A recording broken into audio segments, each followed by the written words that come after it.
Joining us to talk more about the decision to put Max-9s back in the air, Captain Ross Rusty Amer, who spent 40 years with United and TWA.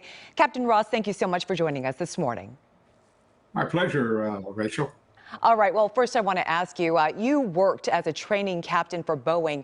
So do you think the company should be seriously concerned about its future? They certainly have to. They have no other choice.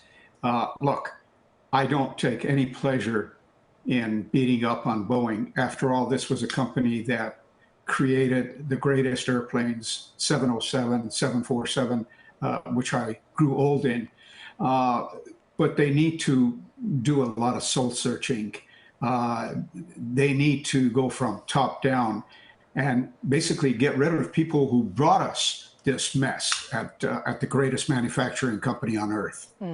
Captain Ross, well, after the problems with the Max-9 and the 737 Max-8, which was grounded back in 2019, what do you think needs to change within Boeing?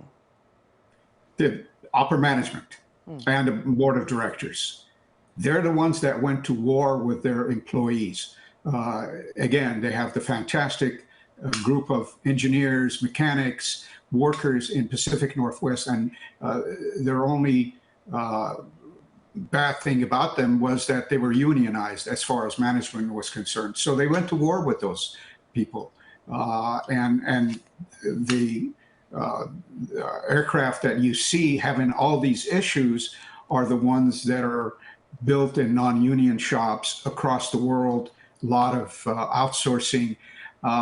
This is ridiculous. Not only that, they bought back $65 billion worth of their own stock, which only raised the stock price a little bit. They could have spent that on quality control. And I'm sure you've been following all the developments. What do you think about the FAA's response to the door plug blowout? Well, that was another problem, big problem. FAA had this symbiotic relationship with Boeing for many years. They basically let the fox guard the hen house.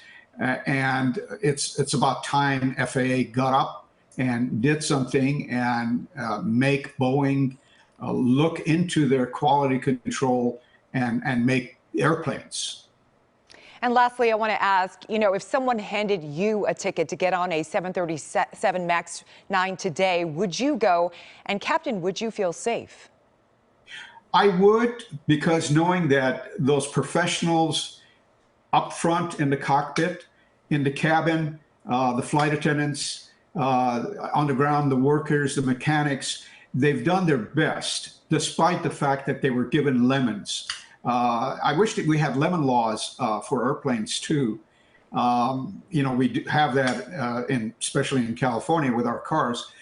But they need to really, really look inside in the boardroom, which is far away from Seattle, and look into what is going on at Boeing. Captain Ross Amer, we appreciate all your thoughts and insight. Thank you so much for joining us. My pleasure, Rachel.